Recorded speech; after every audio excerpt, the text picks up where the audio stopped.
Tonight, our distinguished speaker is Katherine Howe. And Katherine, I know it's exciting. Yes, I know.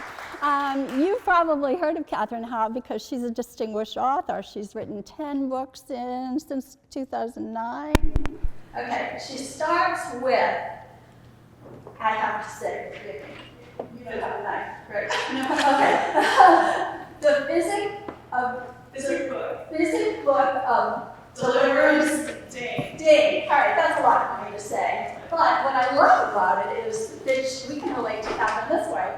She was in the middle of writing her dissertation. She is a graduate of Columbia College, Boston University, and she's working on her PhD, and she hit the wall. And she decided it was time to just shift gears and write a book. So, of course she did, and it starts with the story about witches that she can relate to because through her research she found out she's related directly to 3 witches, which came as a surprise and made the novel feel a little bit more organic to her. And from there she wrote other books on witches, she moved on to pirates, and then she moved on to the Gilded Age with her co-author, Anderson Cooper, who you probably have heard of. And what I like to think about with Katherine, I was trying to distill all this, assuming very few of you have read all 10 of her books. If we were going to distill the essence of Katherine, she is both a mainsail and a spinnaker. You're welcome. She sails out of Marblehead in a race. Now, if you're clutch your pearls here, in a race called the Fagawi. And if you need to look that up, please do, and ascribe no judgment to our guest. The Fagawi is a race that's quite ambitious because a lot of times you have to sail from Hyannis into Nantucket in the fog. And so Katherine's life, in my opinion, has been a great example of what a sailor does. She stays on course and she continues forward, and that's what she continues to do now as she finishes her PhD in American Studies in London. So that's Katherine. That's Katherine. She is here tonight to talk about her books. In particular, if you have questions, she will be happy to answer them. But before we do that, I'd like to synthesize a little bit about the theme of her books. If you look at the overarching theme, she has taken subjects that have been deprived of a voice for any number of reasons, and yet they have established a culture which is somewhat romanticized in our understanding of their history. The witches, we have a lot of stories that have been romanticized about. The pirates, lots of romanticized story, and then in the Gilded Age, through Astor and through Vanderbilt, we have romanticized what it would be like to live a Gilded Age life. But the undercurrent is the agency that she provides each of the character in an unusual way that establishes their voice, many of whom were illiterate because they were women, and she imagines the story, what if these people could have spoken for themselves? What if they had had agency to tell their own story? And of course that was deprived to women. Witches were typically uneducated, the women that were hanged in Salem. Then, of course, the pirates, most of whom were men, but of the pirates that are women, that history has told us they continued on the voyage around the Cape Horn. The adventures they had were usually reserved for men of great prominence, but on occasion, women were tasked with finishing the route, and Katherine has a fascinating story about a local woman, quite exciting. Katherine tells the story, what if she had been able to tell her own tales of what happened on that voyage? But of course she was deprived of that. And then unexpectedly, with the enormous privilege of women in the Gilded Age, many of the names you know, Katherine tells another version of their story that it describes when they became women in their own right. And the stories are provocative, and I'll let Katherine be the one that is provocative since I need to be here next month and she doesn't. So with that, I'll tell you that Katherine has been described by her co-author as smarter than he, and far more audacious than he would have liked in a few cases. But she prevailed, as strong women do, and she prevailed, and she persuaded Anderson to rewrite some of his own family history. So with that, I'm happy to introduce Katherine Howe. Thank you. And all of you. Thanks, everybody. Yeah. Thanks, Diane. Thank you all so much for coming out tonight. It's such a delight to see you here. Thanks for being here. When Diane invited me to come, she said, "What do you want to talk about?" And I said, well, honestly, like, we could go in any number of different directions, and so we don't really have a plan. Like, our plan is to just kind of have a general conversation about writing, about work, about history, and that means that there's a wide opportunity. If there's something in particular you would like to hear about, I'm excited to talk about it with you. So we can go anywhere from witches to pirates to how one got started writing, how I got started writing, what Anderson's really like. He is as nice as he seems on television. It's really lovely. I'm Lovely person. encouraging all of you to ask a question. Maddie, our distinguished host from the library, asks that you step up to the podium to accommodate our friends from 1623 Studios, who are kind enough to record us every month and then replay this broadcast for folks that are unavailable, or if you'd like to review it again.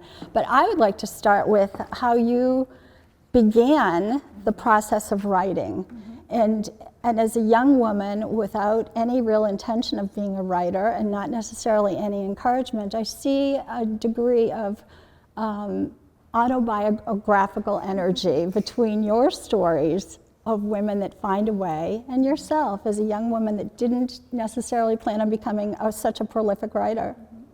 Well, what's funny about that, and thank you for that question, what's funny about it is, you know how when you are a teenager and you define yourself by like your thing, your special thing that you do, and part of that has to do, I think, with like the culture that a lot of teenagers are growing up in now, where you have to kind of brand yourself to get into college or what have you. I thought my special thing was music. I thought that music was my cool special thing that I could do. I was a double bassist, obviously. Classical bassist. Wow. You didn't know that, did you? No, I didn't. I was the only girl on the all-state orchestra circuit in Texas in the 1990s. I know. But what was interesting about that was I was also a writer. And for me, writing was such an integral part of myself and how I understood the world that I didn't even notice that that's what I did. I didn't even notice when I was doing it, that whenever I was stressed out about something or had something on my mind or wanted to express something, writing was how I did it. I had to force myself to practice music. I didn't even have to think about writing, which was an interesting thing that I only sort of figured out later. So I believe it or not, was trying to be pragmatic, despite the fact that I majored first in philosophy and then my second major was art history, because I have flawless instincts about where the money is. Good girl. Thank you. But in the course of that, it didn't occur to me that it could be realistic to try to be a fiction writer, to work towards being a fiction writer. Who gets to be a fiction writer? Nobody gets to be a fiction writer. Being a museum curator, that's the ticket. And so my first job after undergrad was, I was a researcher at the Museum of Modern Art in New York, and then I went on to graduate school. And I went to graduate school at BU in American and New England Studies, where I was going to do American visual culture. So American Studies is like interdisciplinary American history. And BU was well known for having a strong art history department, especially a strong American art department. So I knew I wanted to be an Americanist. So I was halfway through grad school, through my doctorate. And do you remember about 20 years ago when there was a poker fad? Did you know there was a big poker fad 20 years ago? 20 years ago, everyone in their 20s was playing Texas Hold'em. I don't know why. It's just how it happened, and I was one of those people. But the nice thing is, when you are in a graduate program and you are broke, if you have a friendly poker game with your friends for not too much of a buy-in, and you're a halfway decent card player, you can go home with $90 a week if you play. Like, this is great. That makes a really material difference. So I was in a poker group at this time. And I was running into snags trying to come up with my dissertation topic. I had this idea, and they said, no, don't do that. And I had this idea, and they said, no, don't do that. And I was teaching composition, and I was living on a shoestring, and I was playing poker every week. And one of the people I played poker with was Matthew Pearl. Matthew Pearl is a novelist best known for the Dante Club. And if you like New England historical fiction, you would love Matthew's work. He's a really genius, talented writer. And so I had an idea for a novel because we were living in Marblehead, which, as you know, is right next door to Salem. And it occurred to me as we were living there, and we were living in this old antique house from 1705, one day as I was sitting in my study, we had those wide pine floorboards, and it occurred to me that someone's foot had been on that floor who had been present when the hangings took place. It was just I had this moment of, because everyone traveled from the communities all around to watch it. It was a huge spectacle. Like someone had passed through that space and had had that experience. And it was interesting to me because, first of all, so many of us encounter the Salem story for the first time through fiction, usually through reading The Crucible, often in high school. And I felt like there were only two versions of the Salem story that I commonly saw. And one version was the Arthur Miller condescension version that treats everyone in the past like they were deluded idiots. Or there's the fantasy version, where witchcraft is pointy hats and kind of empowerment and fun and exciting. I didn't feel like I'd seen a story that treated magic the way the colonists actually believed it to be, because they really did believe it was real. They lived in this very different intellectual and emotional and religious worldview, and they were not stupid, and they were not deluded. They lived in a world where having a witch trial was a rational thing to do. And as someone who, despite having New England roots, who is not a native New Englander, I am a native Texan. I am from Houston, which is the biggest New South city you can imagine. The house I was born, or wasn't born in, the house I grew up in has already been torn down and replaced with a swanky enda. That's what my mother used to call them. Houston's average building lifespan is only 20 years long.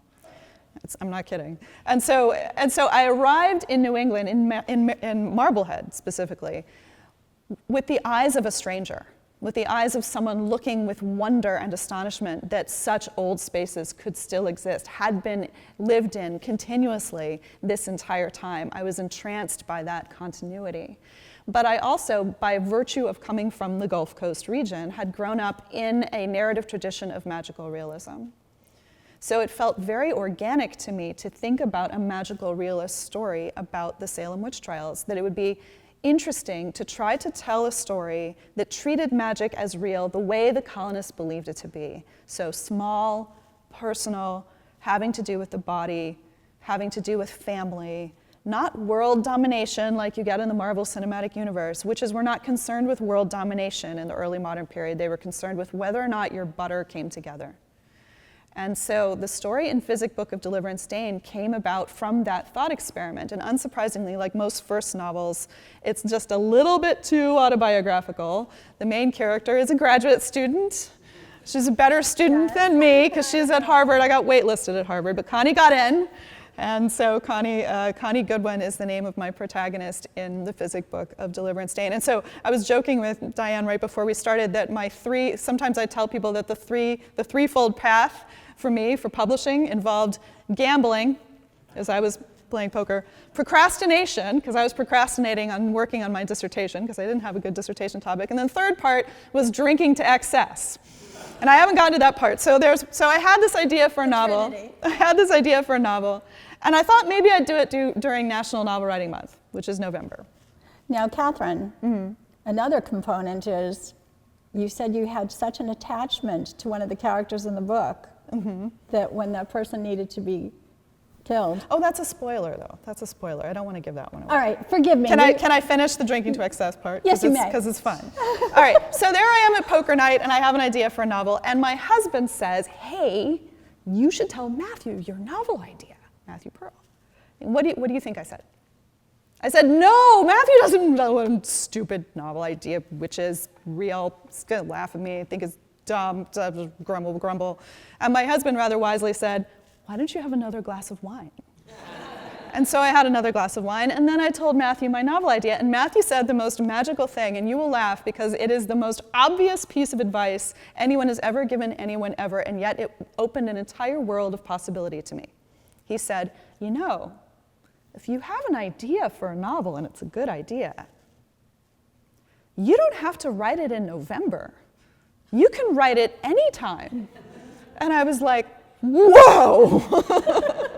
Which, I mean, it sounds so obvious, but there's also something to it, like the idea that I had permission It was okay. I could be audacious enough to give myself permission to try this thing that I didn't know how to do, that I'd never done before, with no assurance that it would work at all, with no assurance that I would know how to do it, and that I didn't need permission from a structure or a system or a person. I could give myself that permission. And so learning to hear that yes inside of me was actually hugely important.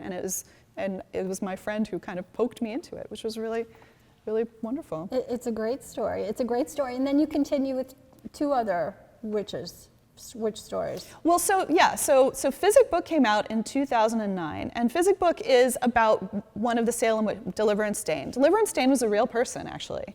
And I chose her because, first of all, her name is so perfect. It is the most perfect Puritan name in the world. It also sounds very metal. Deliverance Dane, just it's so great.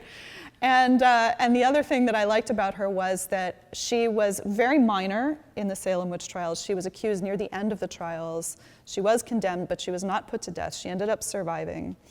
And we didn't really know that much about her. She was a minor enough person that I felt like I could have the freedom to imagine a fantastical story about her because I knew that there was going to be a fantastical element to it. It would have felt really strange, I think, to try to write that story about, say, Rebecca Nurse, who we all feel like we know from having read The Crucible or from having seen dramatizations or what have you. And since that book, interestingly, I have noticed that I tend, when writing historical fiction, to not write inside historical personas again. Since that book, I have taken to having my perspective be inside a fictional person who might interact with real people, but I don't think I can come up with another example. I think Deliverance is the only time I actually wrote inside the point of view of a person who was a real person.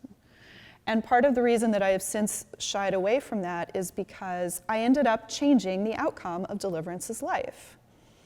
This is a spoiler, forgive me if you have not read the book, but it's not going to surprise anyone that in a story about Salem witchcraft, there's hangings at the end, right? Okay, not a huge spoiler. Well, in real life, Deliverance survived the trials. And as I was planning Physick book, I was planning for Deliverance to survive the trials to align with what the historical record tells us. But it was over the course of writing the novel, I realized that while that was factually closer to the truth, narratively, it was wrong. It was the wrong outcome. And I just wrote about this in a Substack that I published this week. When I figured out that I had to kill Deliverance, I got really depressed. No, I really did, like for real. I was really down in the dumps. And you feel like, well, I'm the author, I should be in charge. Who's driving? Like, I should be able to make this decision. But narratively, Deliverance had to die in order to make the kind of narrative and historiographic and emotional points that the novel has to make.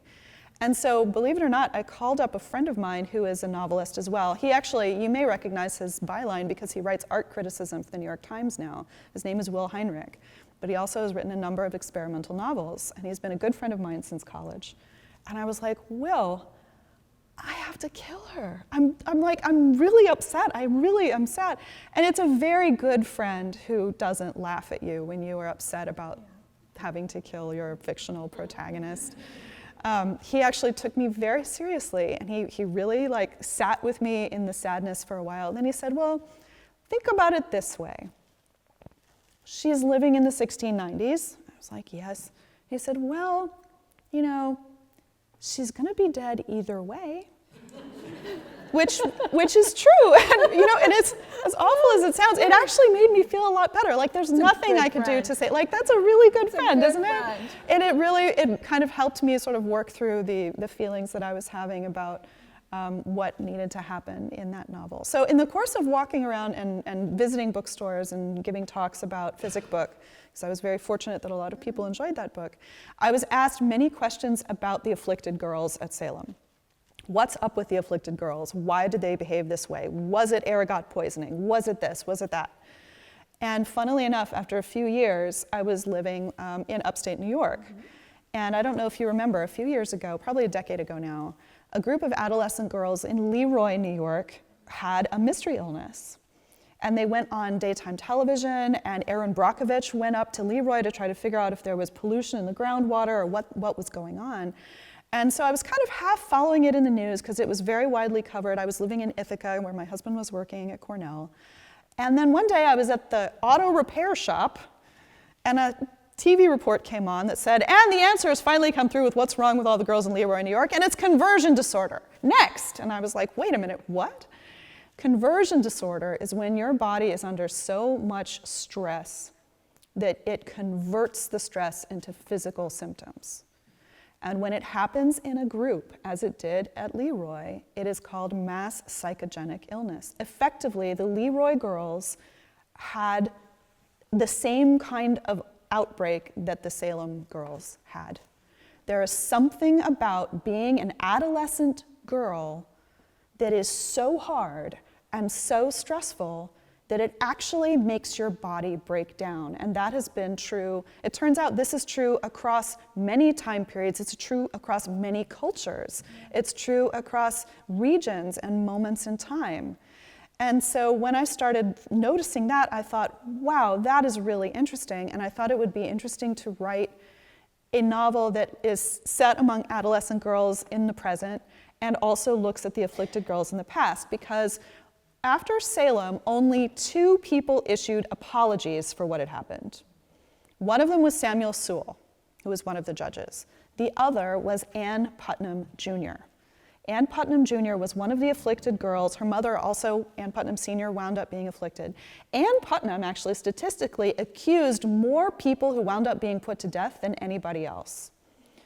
And Ann Putnam is absent from the Crucible. She's absent from the most widely read, widely taught, widely understood account of Salem, the one we all read, kind of the only one we all read. Her name is changed to Ruth, and she's turned into this very minor character.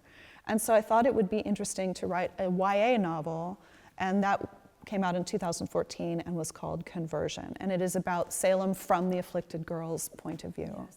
And then because enough people wanted to know what happened to Connie after Physick book, 10 years after Physick book came out, I published The Daughters of Temperance Hobbs, which is set 10 years after the action of Physick book. So this is a little funny because Connie and I are weaving around each other in time, because her timeline in Physick book takes place in 1990, but it was published in 2009.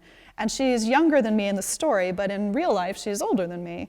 And then 10 years later, so we've been leapfrogging each other in a funny way. Connie and I are in parallel. And this is probably a little bit personal, but the storyline in Daughters of Temperance Hobbs, it's very much about women's life cycles. So in Physick book, Connie is in her 20s. She's in this moment where she is coming into herself. It's about her relationship with her mother. It's about her coming into adulthood in some respect. Well, in Daughters of Temperance Hobbs, as you might derive from the title, it's about Connie entering a different stage of her life. Connie, in the course of that book, becomes a mother. And it's at the end of that book, because she's in her 30s, she's entering a different stage of her life where she is the mother. And her mother is the crone, for lack of a better word, like if we're talking about these sorts of like archetypical life cycles. And I had been trying to become a mother for a long time, and it wasn't working out.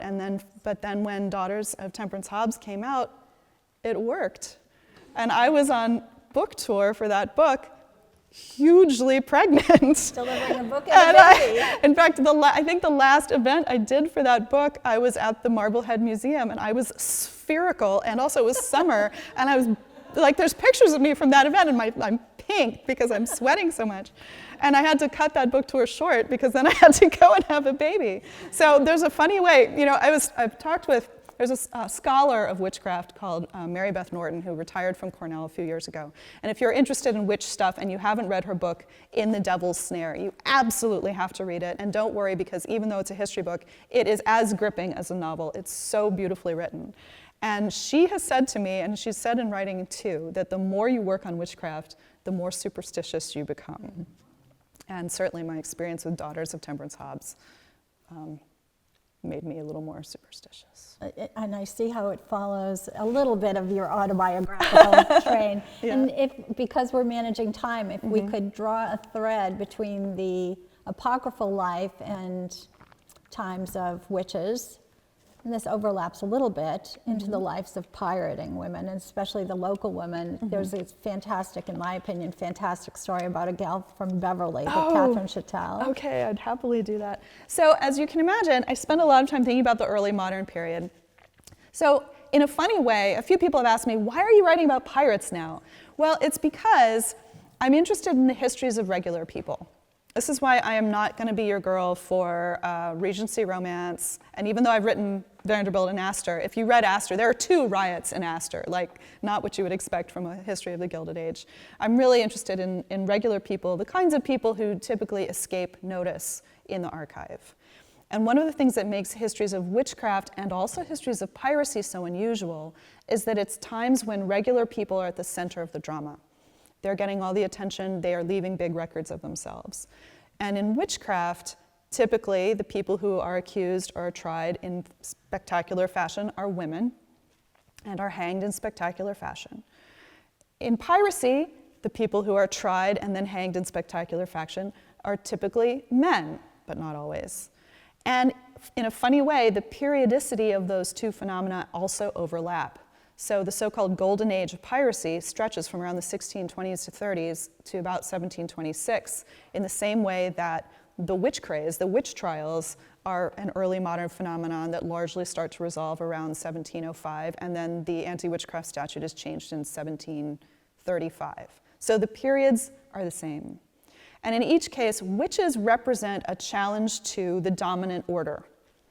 Pirates also represent a challenge to the dominant order. Both of their challenges are economic to some degree. Both of their challenges are also, to some degree, about gender, at least in the case of witches.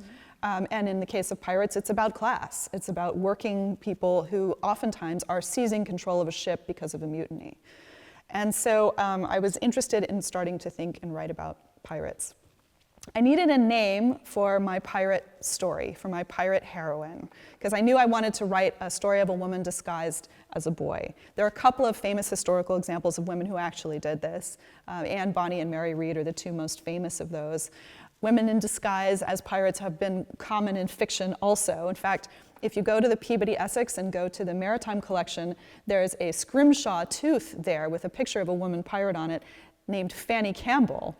And it's presented as if she's a real person. Fanny Campbell's actually a fictional character. She was in a bestseller at the beginning of the 19th century, but it was so widely read that the image of her from the frontispiece was reproduced especially in Scrimshaw. And so like she occupies this very slippery place where like when I saw the tooth, I thought, oh, I have to include her in the Penguin Book of Pirates. Well, it turns out she's completely fictional. So there is something, this is a recurrence in American literature of the woman in disguise as a pirate. So for my entry in this recurrent literary canon, I wanted to have a woman disguised as a man, as a pirate.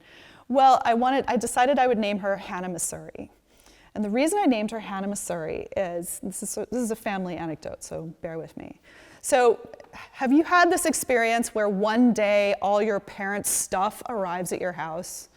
Okay, so I had the great arrival of all the stuff. Like the stuff just showed up. So the silverware and the demi-tasse. Do you know how many times I've served demi-tasse in my life? 0 times. I have demi-tasse for 30. My husband's like, what are we doing with all of this stuff? I've started sort of putting it away on the stoop because people will take it away. Anyway, one of the things that we found in the great deposit of all the stuff was a really gorgeous punch bowl. And sometimes we like to make punch for parties. I have a really great 18th century punch recipe, and if you ask me nicely, I'll share it. For fish house punch, so good. Really dangerous though. It'll mess you up. So we have this beautiful punch bowl, and there is a square-rigged ship on the side. And I'm like, wow, what's the story here? And you can just tell from the gilded lettering on it that it is a gift to someone named Edward Howe on the occasion of him being named a ship captain. And I did a little research, easy to find out. Edward Howe was my 3rd great-grandfather's brother. So they were ship captains, and they lived in Beverly. I know where they lived. There's a tattoo place right across the street. And so they were just like the truck drivers of the sea at the end of the 18th century and the beginning of the 19th century.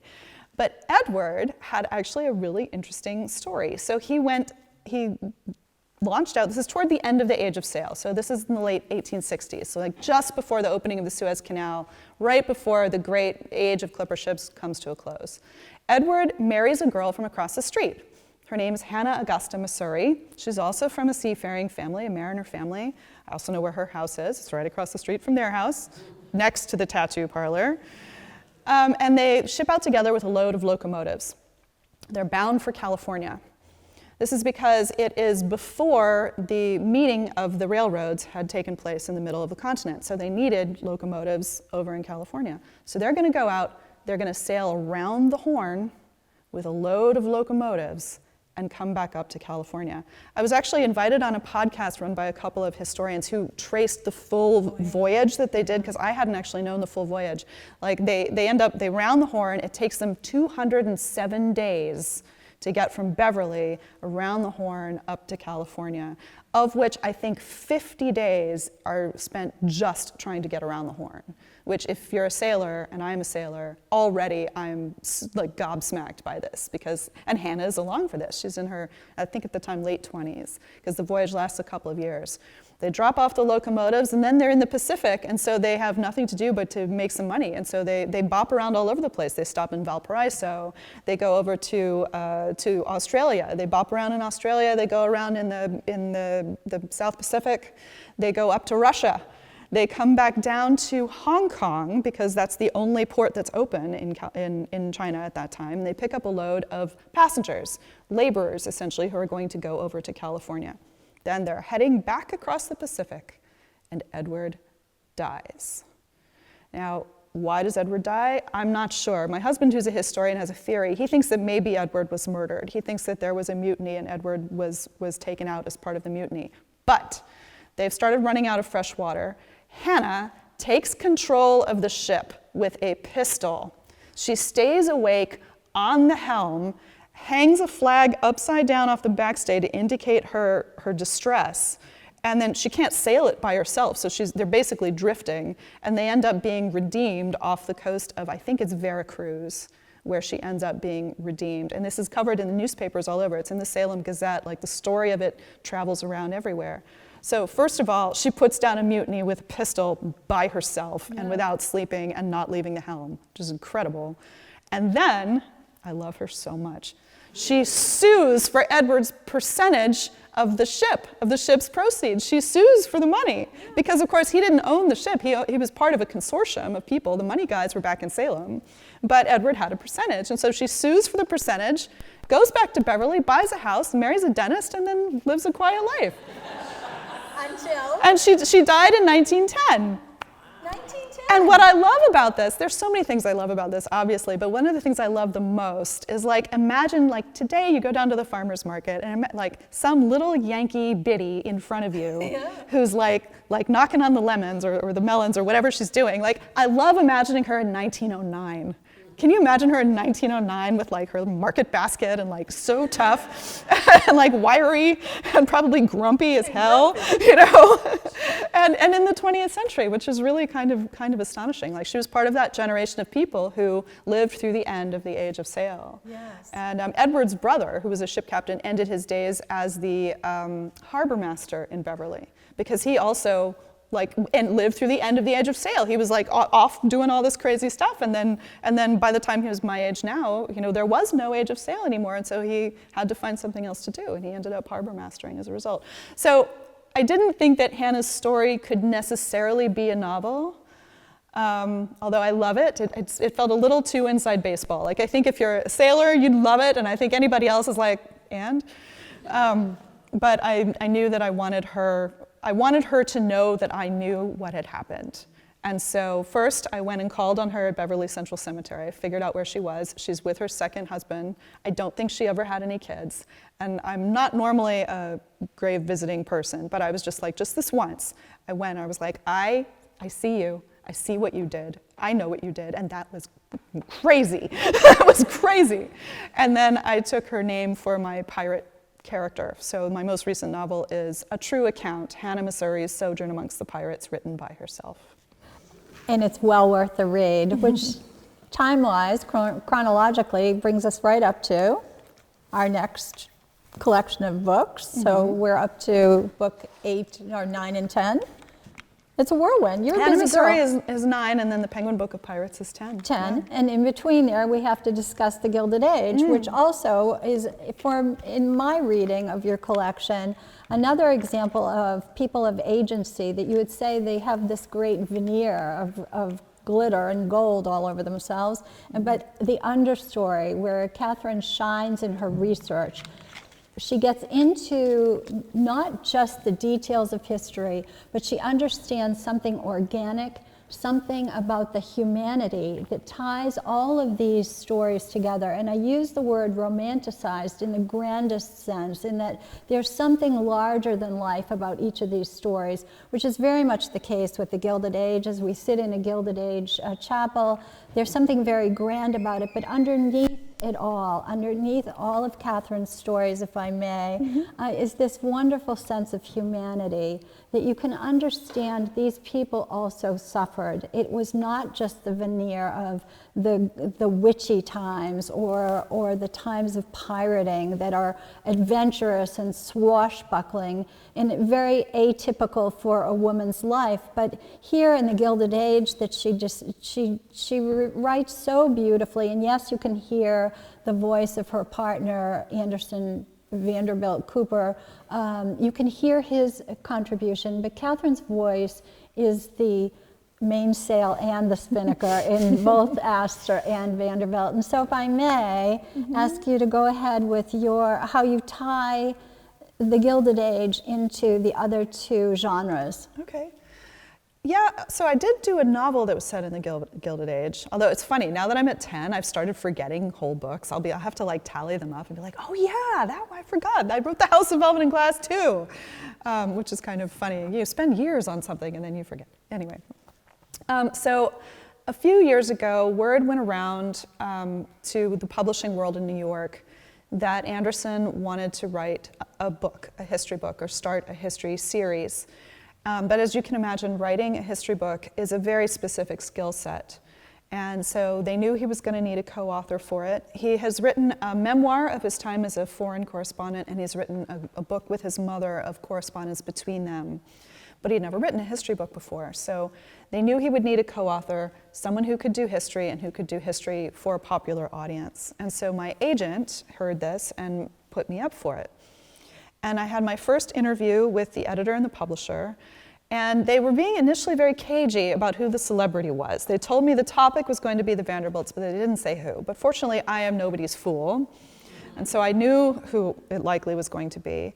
And I worked together what I thought the book could be, because if you're writing about the Vanderbilts, there's a way that you could do that book that is just a business history, that is just talking about railroads, that's talking about money, that's talking about incorporation, and because the Vanderbilts, Cornelius Vanderbilt first made his money in shipping and then in railroads. He actually made 2 fortunes. And there's a phenomenal book called The First Tycoon that talks about the business side of Cornelius Vanderbilt's life. So there is that approach. But the way I pitched it was, I thought it would be interesting to look at women, more at women. And that seemed to resonate with Anderson because, of course, his mother, Gloria, was kind of the last person. The way he talked about her, the way we talked about it together, was she was the last person to live a Vanderbilt life, the way that we imagine a Vanderbilt life to be. And so I proposed that we could have chapters that were hinged on certain women caught in these really extraordinary circumstances. As you've already gathered by listening to me for the last however many minutes, I'm interested in people caught in very extraordinary circumstances. And in a way, living within the Vanderbilt fortune is itself a very extraordinary circumstance that can have tremendously warping effects, we discovered in the course of our research. And so I proposed doing a few chapters, not so much let's pack everything in, but let's focus really closely on a few crucial moments. And so that's what we ended up doing. Do you want me to tell them how I got the job? Absolutely. Some people have asked me how I got the job. So I make it through the interview with the publishing people, and I get leveled up, and I'm invited to go to Anderson's house. And so I put on one of my grown-up costumes, lipstick, pantyhose, and I go to his home.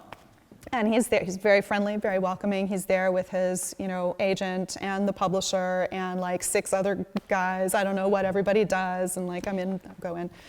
There's a bear in the corner wearing a fez. Still don't know why that's there. I once asked him about the fez. He said, I thought it looked cool. I'm like, okay. So as I'm talking about what I think the book could be, I say, oh, well, we obviously have to have Alva's ball. And everyone says, what's Alva's ball?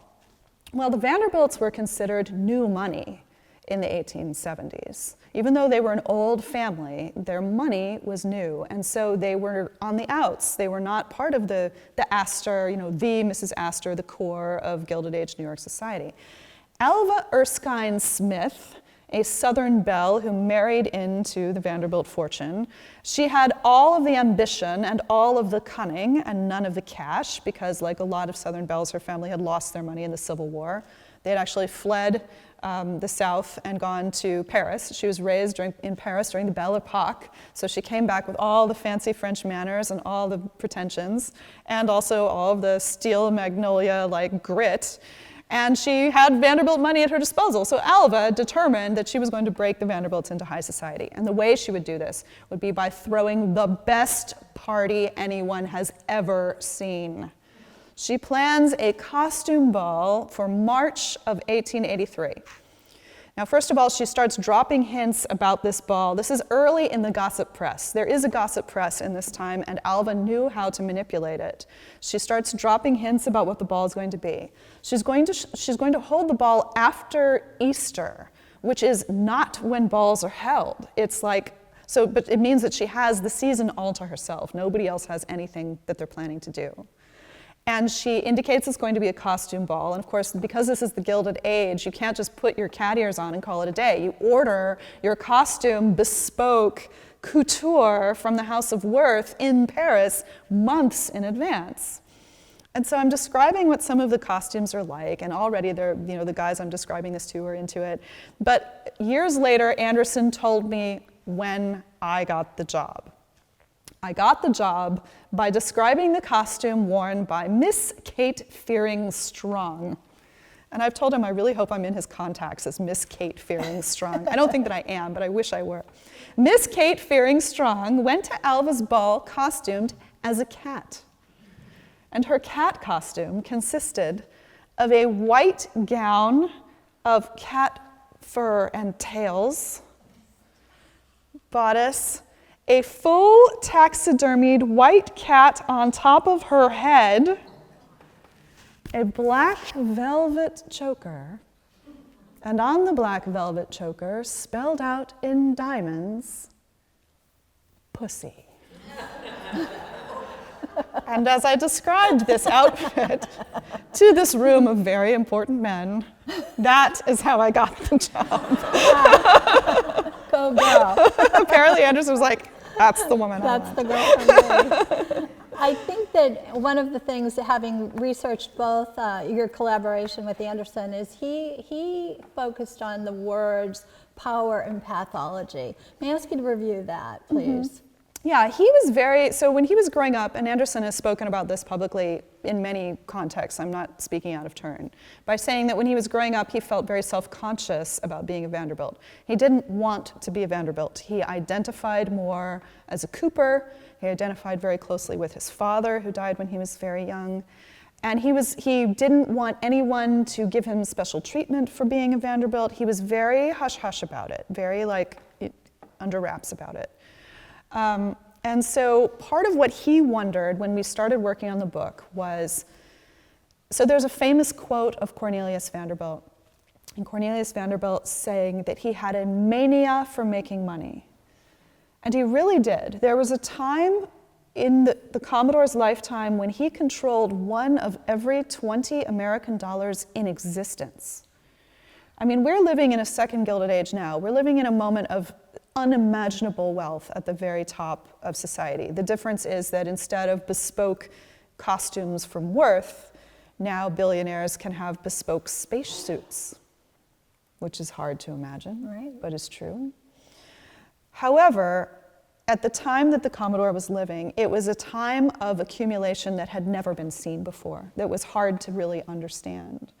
And so Anderson wanted to know if there was a pathology to the Commodore's drive to amass wealth. And it was also impossible for us to ignore the way that the fact of the wealth warped subsequent generations, because it really did. You know, it was not unusual for men in the 19th century to place greater weight on their sons than on their daughters, but according to Commodore Vanderbilt, the only people who were Vanderbilts were his sons. He had a son who was his namesake who had some sort of mental defect. We don't know the nature of it exactly, but he was never able to live independently. And so his brother, who Commodore called a Blatherskite, who he had no respect whatsoever for his son until his son cheated him in a business maneuver. And then the Commodore obtained respect for his second son. I mean, the way that the fact of the money warped generations of that family was really staggering to see. And then I hadn't actually known this before we started working on the book. I hadn't known about, you may know this, about Gloria's custody battle when she was young. So Gloria was the child of Reggie Vanderbilt, who I think was 4 generations from the Commodore. Don't quote me on that because that was a couple books ago now. But Reggie was a playboy. He was a playboy. He had a second wife. His second wife was also named Gloria. Gloria Morgan was her name. She was a teenager when they got married. And they had Gloria, Aunt Anderson's mother, and Reggie shortly thereafter drank himself to death. He died of cirrhosis, and it was a gruesome, gruesome death. Gloria, I think, was 2 years old about when he died. There's one picture that we included in the book of him holding her in a very, charming and tender way, but she had no relationship with her father. And her mother was so young that she legally could not assume control of her inheritance from him. First of all, he had not much inheritance to leave her because he was a spendthrift. He was just spending money like water. And also, he'd already been married once before. So Gloria the mother, Gloria Morgan, had a guardian, essentially, in charge of her. She was a kid, effectively, and she had this baby. And so there was some confusion and power struggle over who would control Gloria, the baby. And Gertrude Vanderbilt Whitney ended up kind of taking charge of her. And then there was a gruesome custody battle between Gloria Morgan and Gertrude Vanderbilt Whitney, which kind of scarred Gloria for life. And so it kind of informed Anderson's feelings about being a Vanderbilt and what it was like to be a Vanderbilt. So the question was about pathology, and what was the other question? I thought what took this to an understanding of you in your writing style, and I strongly recommend all of Katherine's books, is that you understand the continuity of the human experience, and you draw from humanity, you have empathy for the witches. The concept of empathy continues to cycle throughout Katherine's writing. She has clear facts of history that are rock solid because of the enormity of her scholarship. But then she imagines the other side, the part that you can empathize with. What if this happened to you? And she has this imaginative, and I suppose it comes from your Houstonian side of your brain, that she marries with her New England sensibilities, that she fuses these concepts. And in my opinion, the strength of her writing is not only the scholarship of her historic research, but the imaginative qualities about what happens to us psychologically when you are deprived of your agency, as all of the women in the books are of Katherine's writing. And so as our very first female distinguished speaker in our cultural council, I applaud you for speaking in the voice of women, finally.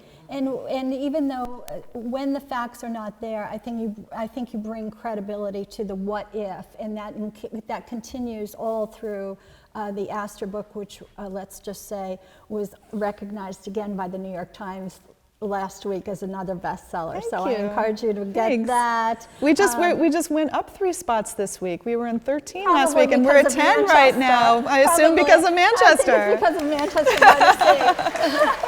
So Thank you, thank Thank you. you. And Katherine has also included 2 new people in the audience, it appears. It's true. I see that my dudes just arrived. The Hi, dudes guys. are here. Hi, guys. Should we Special acknowledge- guests. Special guests. Hi, so Charles. with that, I feel like it's a good place to encourage you to ask questions Yeah. of our distinguished We can speaker. have a couple minutes for questions, and also I want to thank the Beverly Farms Bookshop for being here tonight. And I just want to point out, I'm sure everyone here knows this already, but independent bookstores are the linchpin of literary life, and they deserve all of our love and all of our support. And without them, we would not have things like author events and talks and stuff like that. And so, shout out to the bookstore for being here tonight, which is amazing. Yeah, so may I ask you to step up to the If anyone has podium? a question, please join us Please. at the podium. And if Please. no one has a question, that's also okay.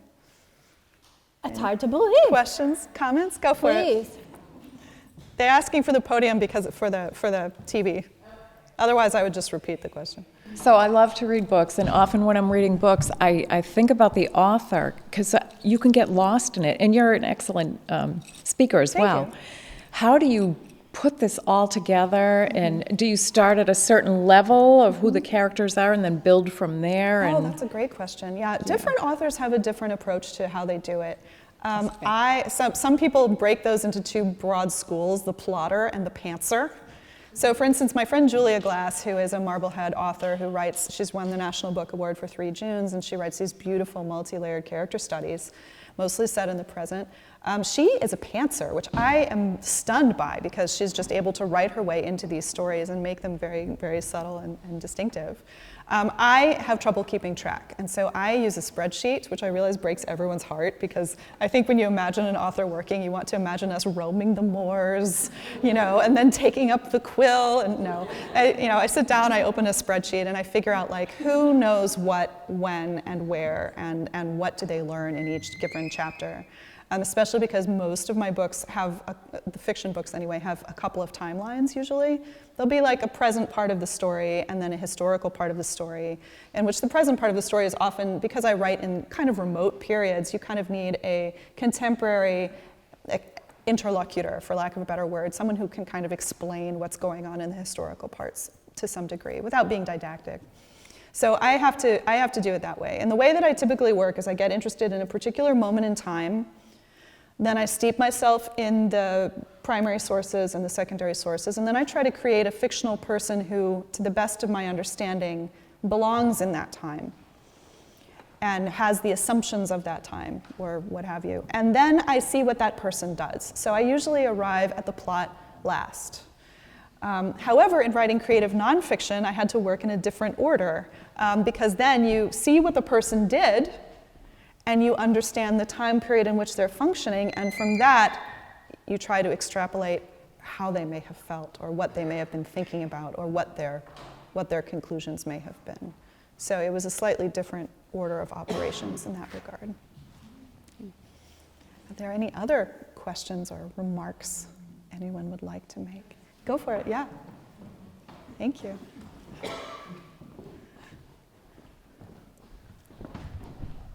Just 2 quick questions. Mm-hmm. What's your favorite book that you've written, and what are you working on next? Oh, good questions. What is my favorite, and what am I working on next? Well, right now, I am finishing my doctorate, actually, because back in yon olden days, I stopped working on my doctorate to write novels, and then I have lately gone back to it, so I will probably defend in February if I stick to my schedule. So I will finally finish the doctorate. So I'm writing a dissertation called Historical Fiction in the American Context. Page turner. Funnily enough, and this is hilarious, hopefully this doesn't sound self-aggrandizing, I think it's hilarious, which is why I'm telling you. In the UK, they have a thing called a PhD by publication, where if you've written a lot about particular topics, you can then kind of write an overarching academic essay about that work and then present it for a PhD. So I'm doing a PhD by publication on American historical fiction, and I'm talking about myself, which seems ludicrous, but nevertheless, that's what they're letting me do. So that's right now. And for what my favorite book is, that's a really impossible question to answer, because I love my most recent pirate novel. I'm very proud of it and attached to it. That being said, you know, my first novel is the one that changed my life. So Physick book is probably always going to be special to me because it made me who I am. And because, you know, Connie and I are trundling along next to each other. You know, I have an idea for what a Physick book 3 might be. I don't know that the publishing world really wants it, although it could always just be episodic on Substack if anybody wants to follow along that way. But you know, I have a thought of, and what would be funny is that Connie would finally be older than me.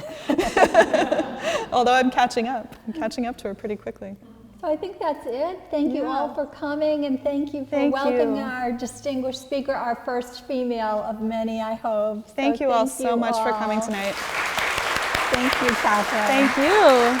I had a great time. You were great. You were so fantastic. Thank you.